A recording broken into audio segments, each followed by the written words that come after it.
Bum bum bum bum bum bum bum bum bum bum bum bum. So what's up, y'all? This is going to be my thoughts, Easter eggs, and discrepancy explanations for Star Trek Discovery Episode 2, The Battle at the Binary Stars. And first of all, let me just say that I'm really digging these Star Trek Discovery episode titles. The original series had such great, dramatic, enticing titles like The Devil in the Dark, or even The Trouble with Tribbles, The Conscience of the King, Dagger of the Mind. They all sound really cool, and even if they don't tell you much about the episode, they make you excited for it. Some of the later Star Trek shows kind of got real boring and lame with their episode titles. I think Deep Space Nine had the best next to the original series, but Star Trek Discovery is giving us these exciting titles. We've had the Vulcan Hello, and now we're talking about the Battle at the Binary Stars. Unfortunately, we still don't have any episode title text on the screen after the opening credits, but we can forgive that. We're all either watching this on CBS All Access, or Crave TV, or Netflix, so whenever we're going into the selection to pick the episode, we're seeing the title of it there, and it's a cool, enticing title. This episode opens where the last episode ended, and that's with Commander Burnham attempting to take control of the Shinjo and open fire on the Klingons, but she's stopped by Captain Georgiou. We then have a flashback to their first meeting. We see Ambassador Sarek brought Commander Burnham on board the Shinjo and kind of left her under the wing of Captain Georgiou.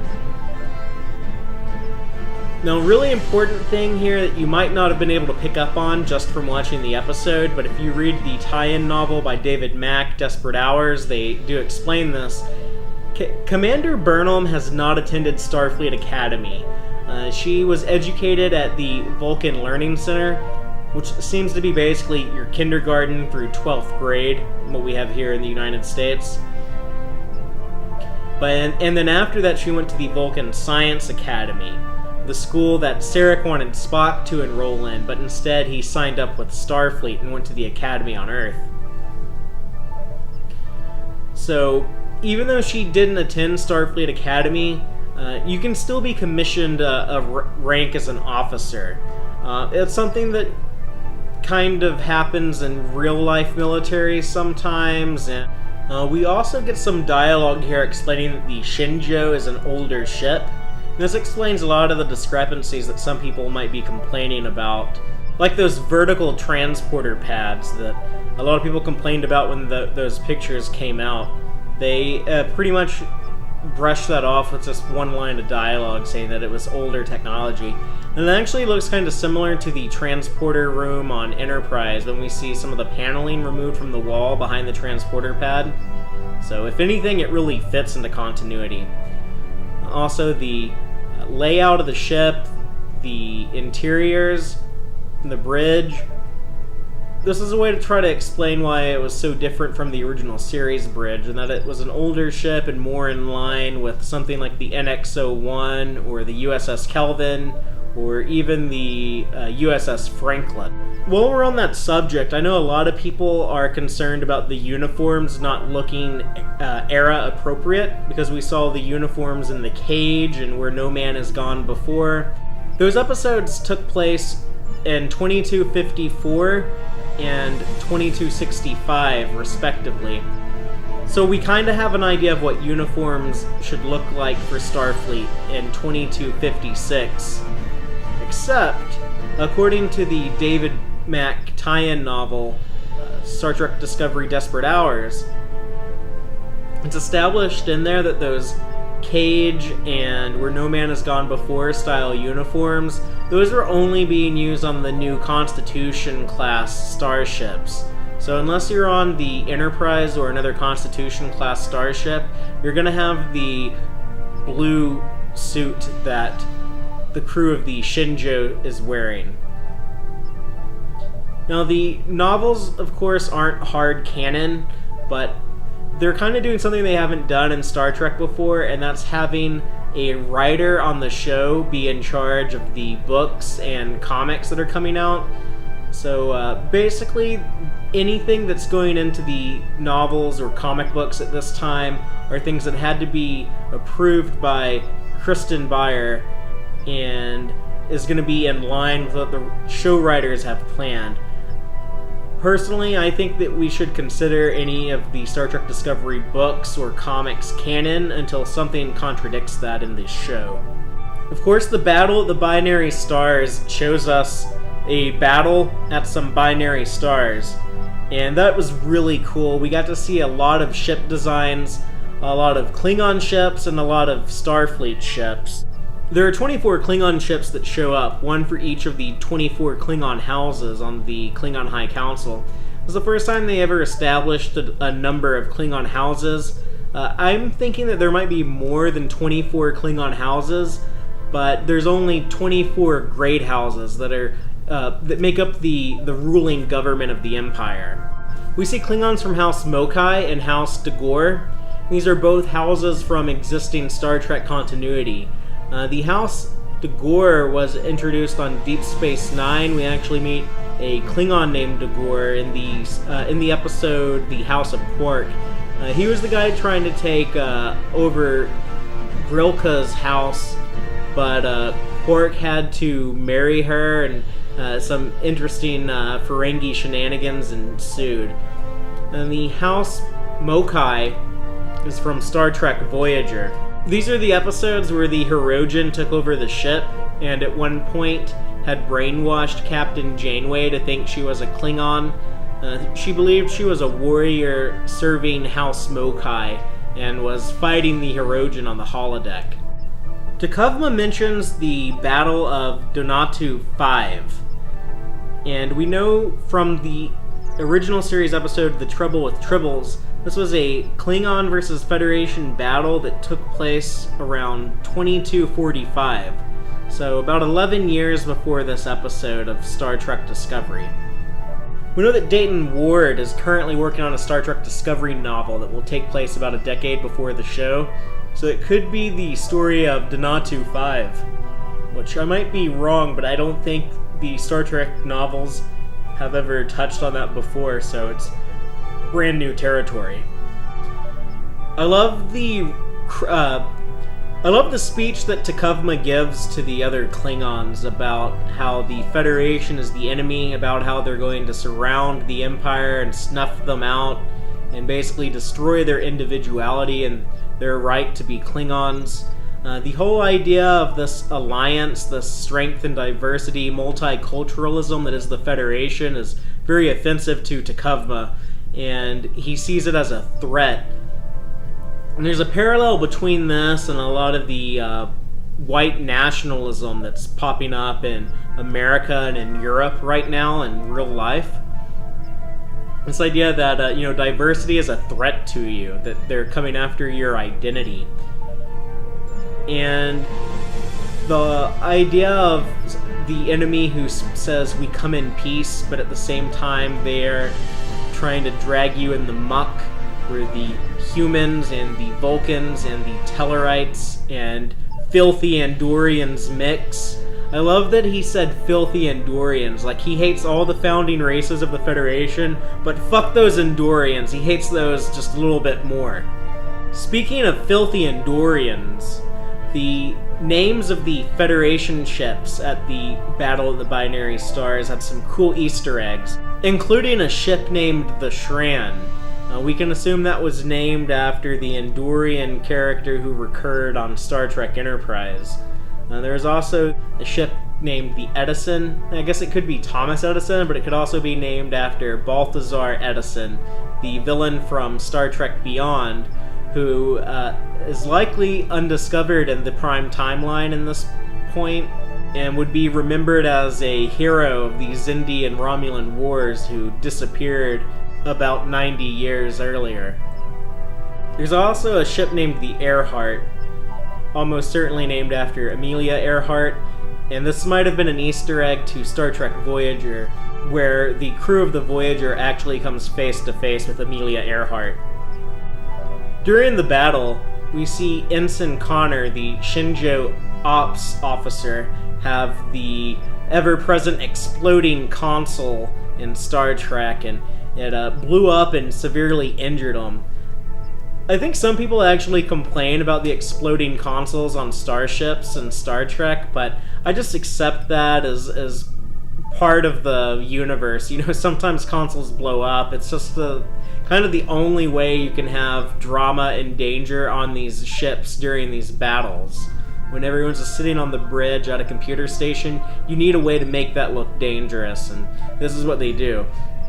But shortly after this, we actually see Ensign Connor sucked out into the vacuum of space when the hull takes damage, and we see force fields erected to maintain atmosphere on the Shinjo. Now, we know from the Next Generation and onwards that ships had this type of technology. The earliest we had seen it been used before was in Star Trek Generations on the Enterprise B, when that hull was damaged by the Nexus energy ribbon. Now, personally, I had always assumed that in the original series and earlier, ships didn't have that technology to just put up a force field anywhere they needed, but I don't see any reason why that couldn't exist. We know that they did have force field technology in the original series, because they used that on the brig to contain prisoners. Speaking of the brig, we do have Commander Burnham detained in the brig in this episode. It looks very similar to the brig we saw in Star Trek Into Darkness. Every Star Trek show except for Enterprise had a force-filled brig. On Enterprise, the brigs had a physical door that had to be locked, but everyone else was just kept behind a force field. While Commander Burnham is detained here, she has the long-distance mind meld with Sarek. And this is not something that we've seen much of before, although we know that Vulcans sometimes do have this kind of telepathy. Think of Spock and V'ger in Star Trek The Motion Picture. Spock definitely felt a connection to V'ger, and they were kind of reading each other's minds before they actually came face to face. The thing that they set up, though, is that Sarek had left part of his Katra in Commander Burnham. I think we'll probably have more flashbacks that will elaborate on this in future episodes. The idea that somehow doing that resuscitated her and saved her when she was injured from the Klingon attack. And apparently that's going to give them the ability to communicate long range. Now, Sarek does say that this is going to have a physical toll on him, and in the Next Generation we see that Sarek has gotten this disease called Bindi syndrome. It's interfered with his ability to control his emotions, so this could be some of the mental repercussion of these long-range mind melds he's doing with Commander Burnham on Star Trek Discovery. But I think this is actually kind of a cool idea. It'll give the writers a reason to bring Sarek into any episode anytime they want to use him, and you'll give Burnham someone to talk to, and we can kind of get in her head whenever she's trying to make a decision or has an emotional conflict, anything like that. If she can talk it out with Sarek, it'll give us a cool insight into the character. But outside of the brig, the battle of the Federation ships versus the Klingon houses continues. And the Shinjo is so badly damaged that they lose control of their ship, and they're pulled in by the gravity of the binary stars into a debris field. It was a cool little moment here where if you're a fan of Star Trek and familiar with the Klingons, you'd pick up on it, but the Klingons could have finished off the Shinjo and, blown them up with a couple of photon torpedoes. Instead, they're just going to let them drift into this debris field and crash into a rock because they want to deny them the glory of an honorable death. But the USS Europa arrives just in time and saves the ship with a tractor beam. Admiral Anderson shows up, and he has a really cool looking ship. The Europa has this nice Aztecing pattern on there, very reminiscent of the motion picture era Constitution refit, and a Ford nacelle design like the Stargazer. I love that ship, and I can't wait to have the Eagle Moss model someday. But we have the Admiral attempt to arrange a ceasefire with Tekuvma, and this is where we have a cool, old-school, original series Klingon guile and treachery. Tekuvma tells the Admiral that he'll talk to him, he'll sit down at the table, and the Admiral should prepare for his envoy.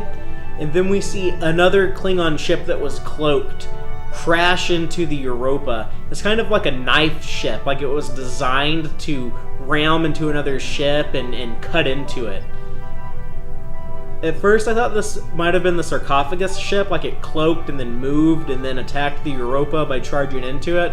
But if you go back and watch it, you can actually see that it is a different design, and there's actually a fan set pin with this, I'm calling it the knife ship on it. So hopefully we'll see more of that.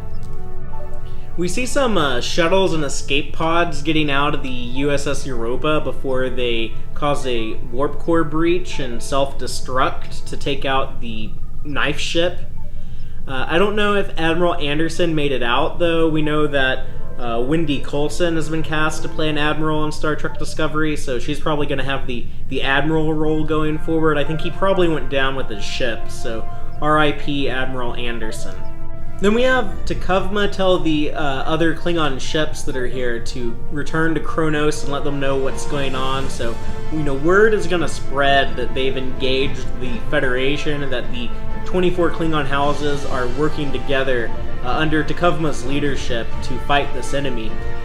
He begins to call himself Tekuvma the Unforgettable, and this is where we get the notion that he believes he is Kahless Reborn, the reincarnated Kahless the Unforgettable.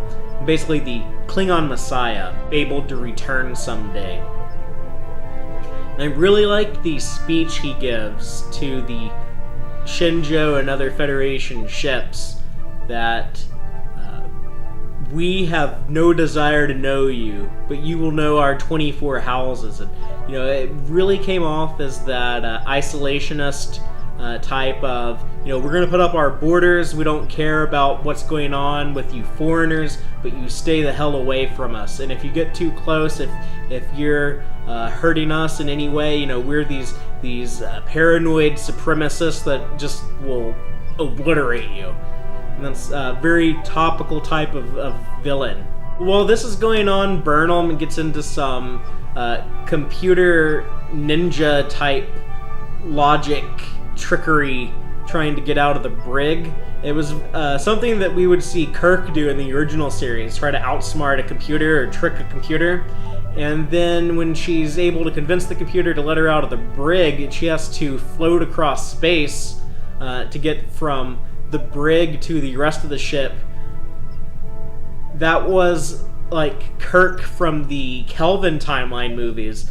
So in this one scene, we see Commander Burnham embody a lot of the cool traits of both the original series Kirk and the Kelvin timeline Kirk. I get a good feeling about Commander Burnham. I think I'm really going to enjoy this character. She definitely seems unique, and I'm really excited to see what they do with Commander Burnham going forward. So the crew of the Shinjo figures out a way to actually inflict damage on the Klingons, even though their weapons are offline and their engines are offline. They can't maneuver, they can't fire, but they come up with the idea to put a bomb on a corpse. And as Tekuvma's ship is tractoring in all the bodies of the fallen Klingons floating in space because he wants to prepare them for their journey to Stovokor and put them in a Klingon sarcophagus and mount them on the exterior of his ship. So they get the idea to beam a bomb onto one of the corpses, let Tekuvma tractor it in, and when it blows up, it'll weaken his ship. Commander Burnham and Captain Georgiou decide to go over there and capture Tekuvma. That way he will be a prisoner and will look weak and be shamed and can be used so that the Federation can sue for peace. But this is where I kind of start to have some issues with these first two episodes of Star Trek Discovery.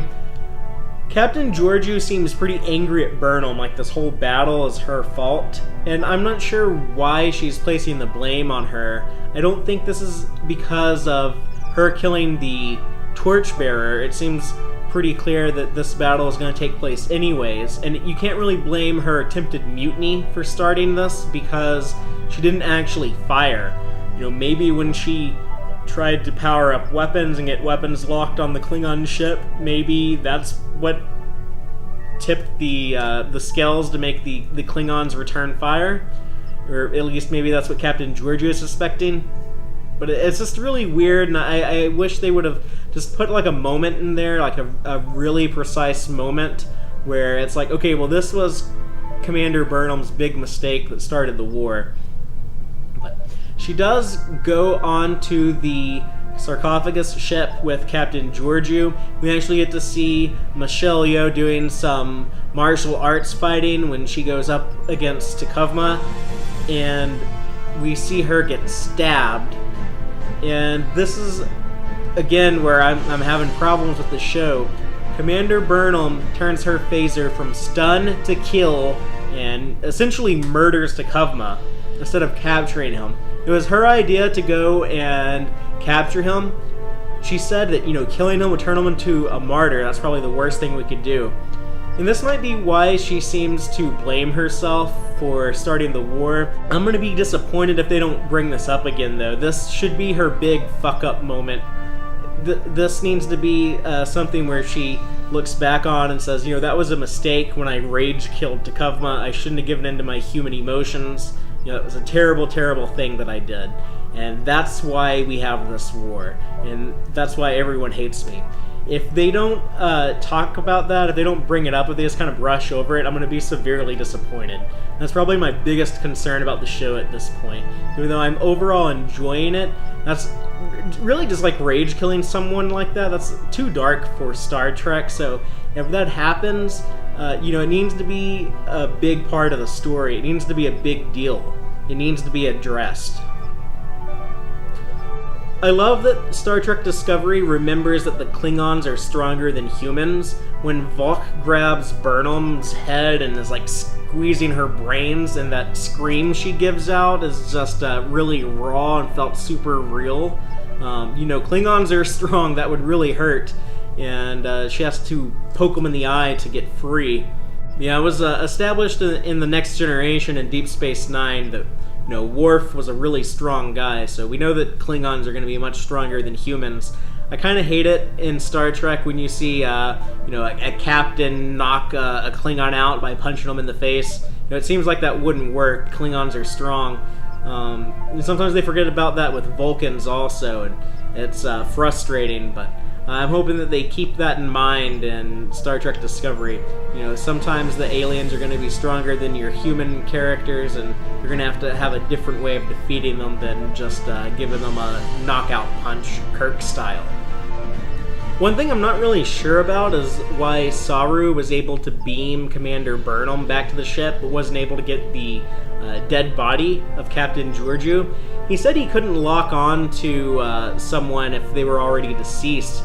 If he can't detect the life signs, he can't get a transporter lock. I don't really get that because the sensors were good enough to pinpoint a corpse to beam a bomb onto it. I would think they'd be able to beam that corpse back if the sensors were able to pinpoint that accurately without a life sign. But you could always try to explain it that, well, maybe on that ship through its armor with the radiation from the binary stars and the older transporter we know the Shinju has, it wasn't possible. That's kind of a nitpick though, but like I said, if you're imaginative enough, you can explain a lot of the stuff away. That's one of the fun parts of Star Trek. I do love that sequence when Commander Burnham is back on the transporter pad and she drops down to her knees crying. It was very reminiscent of in Star Trek 09 when they weren't able to beam up Amanda when Spock went down to the surface of Vulcan to rescue his parents, and she was left behind. He's just standing there on the transporter pad looking at the spot where she should have materialized and realizing he'll never see her again. But T'Kuvma dies. It looks like Valk is going to take over and lead the Klingon crusade to destroy the evil multiculturalist Federation that wants to drag the pure Klingons down into the muck. The Shinjo gets destroyed, and we see some escape pods take off, and we have a court-martial to close the episode. I kind of wish they would have had like that little bell that you ring. I think it's a naval thing that they use in Star Trek sometimes, but we see that in some of the court-martial episodes. But they threw the book at her pretty fast. She confessed guilty of multiple crimes: dereliction of duty, assaulting an officer, and mutiny. So those are some pretty big no-nos. I can kind of see if someone confesses guilty to that, you'd get a life sentence. I wouldn't think there'd be life sentences in the Federation at this time, but you got to keep in mind that, well, with Talos 4, they still have one crime that merits the death penalty. So I guess committing all of these crimes is enough to get you locked away for life. Although I really don't think that would happen. I think she's going to be out of prison pretty quickly. Otherwise, this is going to be the Star Trek version of Orange is the New Black, I suppose.